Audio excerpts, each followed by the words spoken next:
The Pulse the Program series makes its way to Ann Arbor, Michigan. We did a lot of this in the preseason, kind of getting the gauge for what's going on as best we can tell internally at different spots across the country from a fan base and from a building perspective within those locker rooms and with that coaching staff. And again, we're trying to just kind of take a gauge.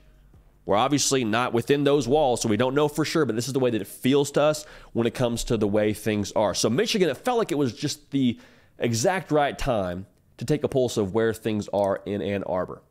A lot being said, but where are they when it comes to the program for Michigan? Make sure you're subscribed. College football, only college football, every single day of the year right here on the On3 YouTube channel on this show, The Hard Count. Want y'all a part of this now. So make sure you're dialed in. Make sure you're dialed in. We got a few weeks left of the college football regular season. Then we're jumping headfirst into award season. We're jumping headfirst into the playoffs and all that. So I promise you, we got you covered for the rest of the season. We also got you covered outside of the season. Every single day of the year, we're talking ball and only ball. So appreciate y'all in advance for being dialed in. A lot of talk right now around Michigan. A lot of talk. A lot being said around Connor Stallions, a lot being said around what Jim Harbaugh is going to be. Should they suspend him?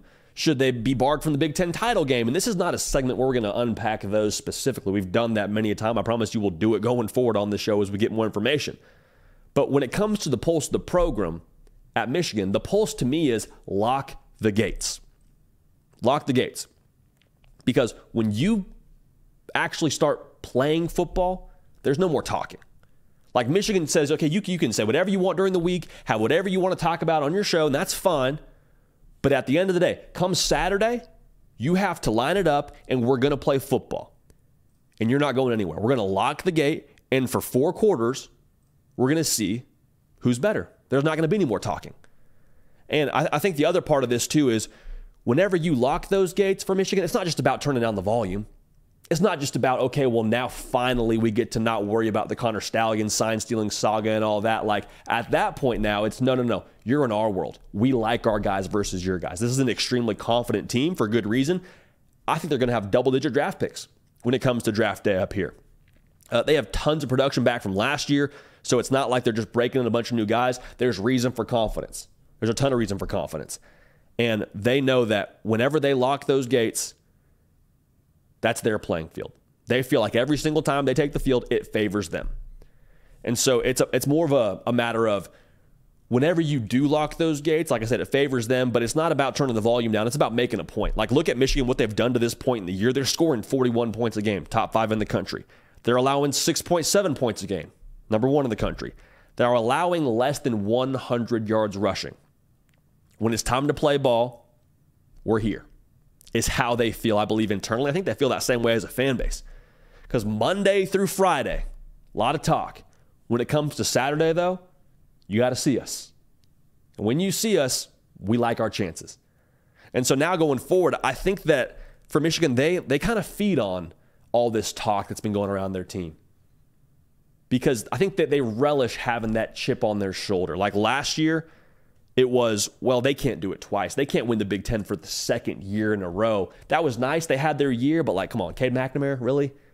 Oh, they're going to try and do the whole 2-quarterback thing and try and figure that out. Who's going to be the guy? You don't have your guy day 1. You're going to do a little trial test with them. Okay, fine. That's great. Do what you want to do. A lot of external doubt. We took part of it on this show. I mean, hey, we picked Ohio State to win that game a season ago. We were dead wrong and told y'all so that Sunday after. We saw it in person.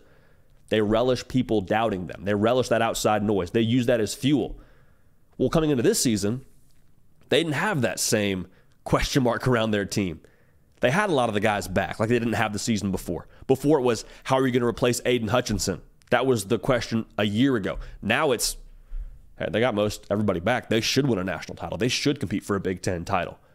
So some competitors will go and look for that edge. They'll go and look for that external noise. And they got handed it to a degree with Jim Harbaugh being suspended for the first 3 games. It was a self-imposed suspension. We all are, on the same page there. But like, they just got handed all the ammunition they need with all this talk around Connor Stallions, all this conversation around what Michigan did to get to where they're at right now. Like, at this point in time, they're saying, okay, that's what you think of us? That's why you think we're as good as we are? All right, that's fine. they feed off this. Like, some competitors are just like this. Michael Jordan was one of those guys. I'm not comparing Michigan to Michael Jordan. I'm just saying I think there's a similar wiring there when it comes to how they operate. Jordan's walking through the restaurant and hearing people say, hey, thanks, Michael, or hey, good luck, Michael Jordan. You know, excited to play you tomorrow. And he's like, it was personal. For me, it was personal. And like, that's, I think, how Michigan feels right now. It's personal. It's very personal. And it's not just a made up thing. If they didn't have a big enough chip on their shoulder before this whole Connor Stallion stuff, it is a boulder right now. So I think they have all they need. I think they have all they need from a roster perspective. That's why they say lock the gates. I think they have all they need from an edge perspective, from all the external noise. The key now is channeling that into success on the football field. So when they play Penn State on Saturday, that's going to be our first real filter to check where they're at internally. Because we know the roster's great.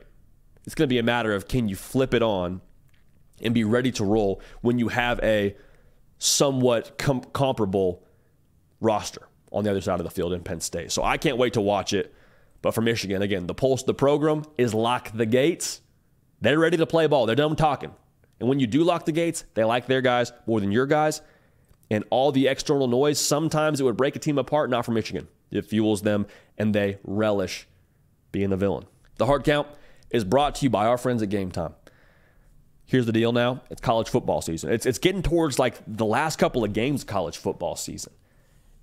A lot of big-time matchups. A lot of matchups with pretty high stakes. And you can watch on TV. That's great. Nothing against that. But there's something to be said for actually being at the game. Like me personally, my best memories of watching college football, they're not from watching on the couch. They're from being at the game, from smelling the tailgate, from smelling the grass, from seeing other crazy fans around me when something good happened for that team. That's why we love college football. That's really what captures the fanhood, if you will, is being there live and living color. And Game Time is going to help us do that. All right, so with Game Time, you can browse through the event, or browse through the app rather, and find all the upcoming events from college football games to comedy concerts to, other entertainment shows. Game Time does a phenomenal job of allowing you to purchase tickets at the very last minute. So you can kind of go back and forth. Heck, you could go Friday night and still not know if you're going to the game or not. And then Saturday morning you say, you know what, I got to go.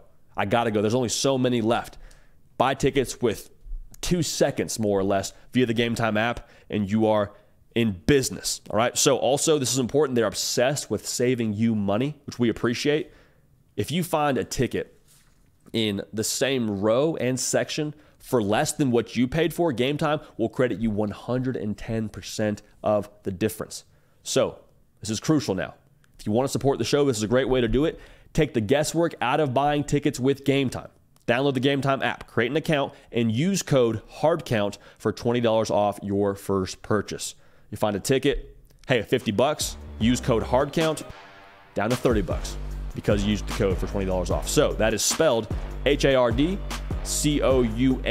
That's code HARDCOUNT for $20 off. Download Game Time today. Last minute tickets, lowest prices, guaranteed.